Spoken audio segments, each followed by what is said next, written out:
Assalamualaikum warahmatullahi wabarakatuh. Di sini saya akan mempresentasikan rancangan penelitian yang berjudul tentang penelitian keterampilan membaca permulaan menggunakan media kartu di kelas 1 Sekolah Dasar Islam Terpadu Al-Karimah Pontianak Tenggara. Bab 1, latar belakang. Menurut Burhan Nurgiantoro, menyatakan bahwa kegiatan membaca merupakan aktivitas berbahasa yang bersifat reseptif, kedua setelah menyimak. Disebut reseptif karena dengan membaca, seseorang akan memperoleh informasi yang dapat membuka dan memperluas dunia dan horizon seseorang.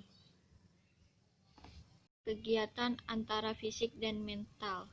Bagian rumusan masalah. Rumusan masalah di sini dibagi menjadi 3. Yang pertama adalah bagaimana keterampilan awal permulaan membaca pada kelas 1 SDIT Al-Karimah Pontianak Tenggara sebelum diterapkan metode pendekatan keterampilan membaca menggunakan media kartu.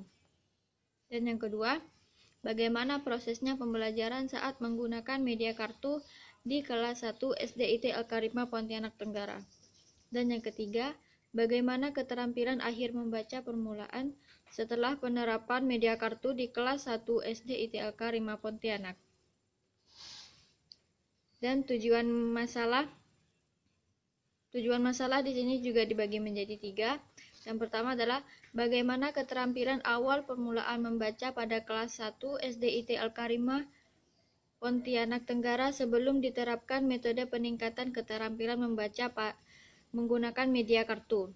Dan yang kedua, bagaimana prosesnya pembelajaran saat menggunakan media kartu di kelas 1 SDIT Al-Karimah Pontianak Tenggara. Dan yang ketiga, bagaimana keterampilan akhir membaca permulaan setelah penerapan media kartu di kelas 1 SDIT Al-Karimah Pontianak Tenggara. Di bagian D, manfaat penelitian. Manfaat penelitian saya cuma ambil 3. Yang pertama adalah manfaat bagi siswa, yang kedua manfaat bagi guru, yang ketiga adalah manfaat bagi sekolah. Yang pertama, manfaat bagi siswa. Meningkatkan kemampuan dalam membaca permulaan dengan menggunakan media kartu. Manfaat bagi guru ya, dapat memotivasi guru dan menerapkan variatif media pembelajaran demi tercapainya tujuan pembelajaran. Yang ketiga, manfaat bagi sekolah.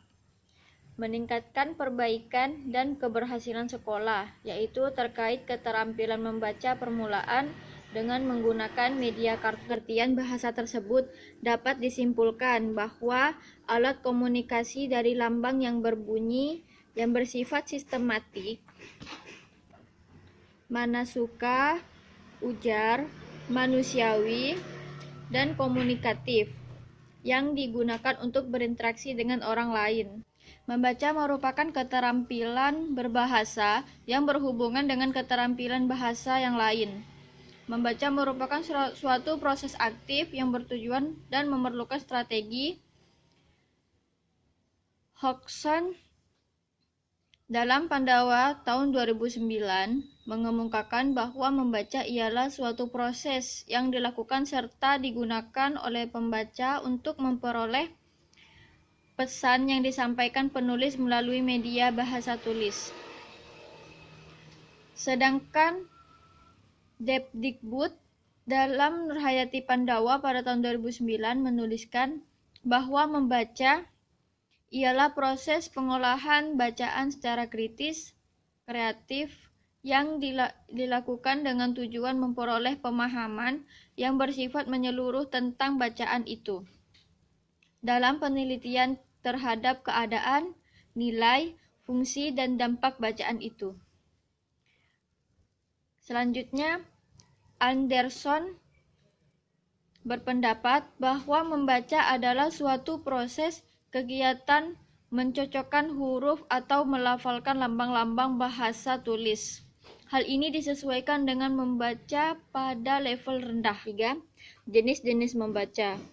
Taringan menyatakan jenis-jenis membaca ada 2 macam, yaitu membaca nyaring dan membaca dalam hati. Yang pertama, membaca nyaring adalah suatu aktivitas atau kegiatan yang merupakan alat bagi guru, murid, atau pembaca bersama-sama dengan orang lain atau pendengar untuk menangkap serta memahami informasi, pikiran, dan perasaan seseorang. Yang kedua, membaca dalam hati.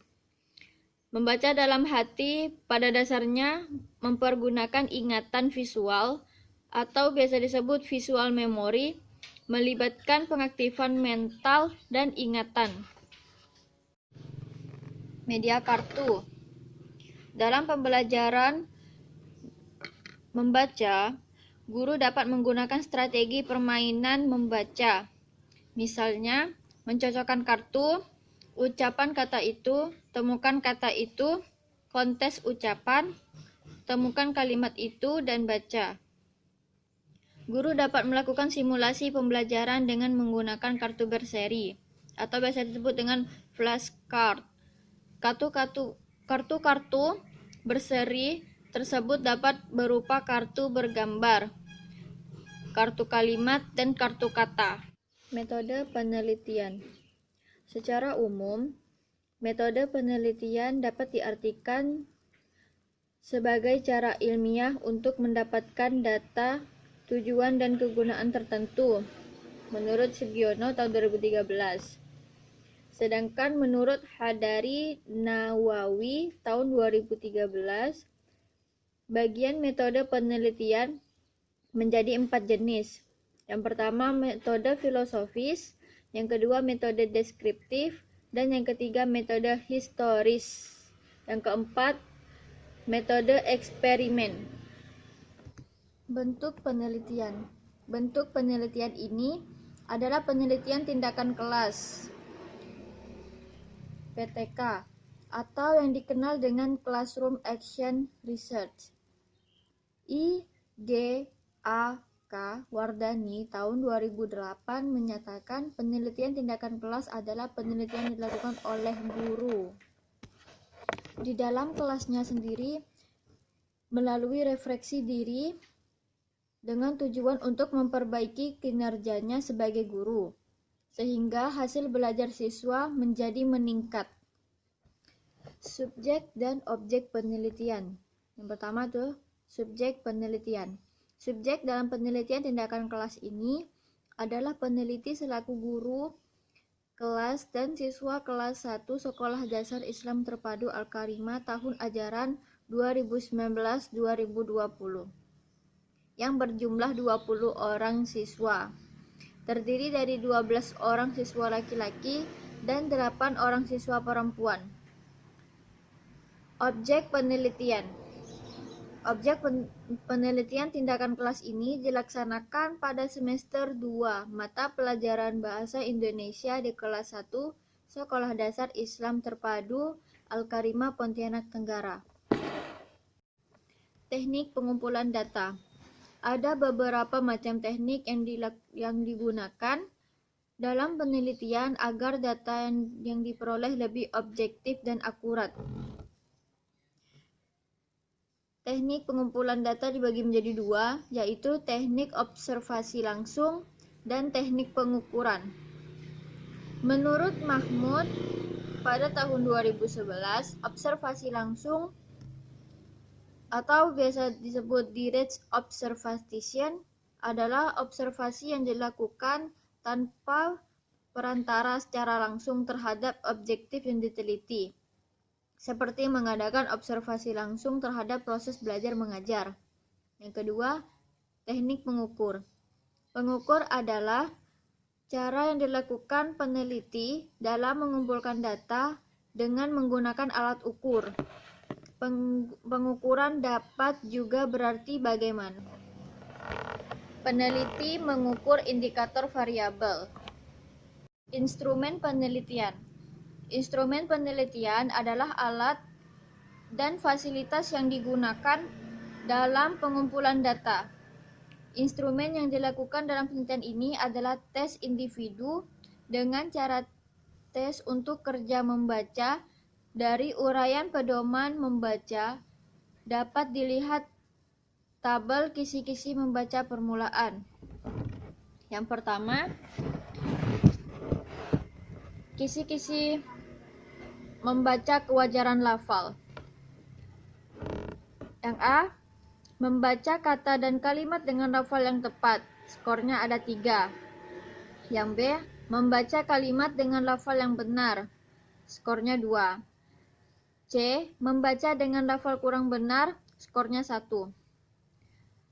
Yang kedua, kewajaran intonasi. Yang A, membaca kata dan kalimat dengan intonasi yang tepat.